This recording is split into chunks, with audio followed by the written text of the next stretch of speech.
Alerto karon ang Talisay City Disaster Risk Reduction and Management Team tungod sa nating uwanon nga panahon pipila ka mga dapit sa dakbayan nga giilang nga landslide prone area ang gibantayan.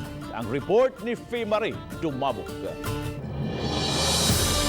Sukad gabi na sinati ang hinay nga pag-ulan sa pipila ka bahin sa Sugbo. Hinundi man baluro ng kadagatan sa dakbayan sa Talisay ug wala ra usab nakasakan tubig sa sapa. Apan mas alerto karon ang Talisay City Disaster Risk Reduction Management Team. Si Alvin Santillana, Pangulo sa TCDRRMO, ni pahimangno sa kabaranggayan ug sa mga ginikanan nga ditugutan ng mga anak maligo sa sapa. Hazard related aning kuan ulan-ulan nato is will brought landslide, flooding, no?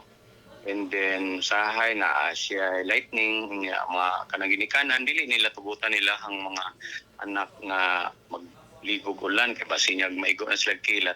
Samtang kanunay usab nilang gimonitor ang mga lugar nga landslide prone. Ilabi na sa barangay Manipis nga sagad mahitabo ang ginagmay nga pagdahili sa mga bato ug yuta. Now diri pod sa ato ang Manipis Road, it's up to you na sa public nga you be cautious when you pass by, and then if ever ganit taas pa yung oras pagbiyahe, why not take the Naga-Uling route? Hinungaw man sa low pressure area ug easterly is ang nakapauwan sa Kabisayan apan lakip sa nakaalerto ang nagkadang ahensya sa gobyerno. Oban ni Cleofer Lumayag. Ako si Faye Marie Dumabok.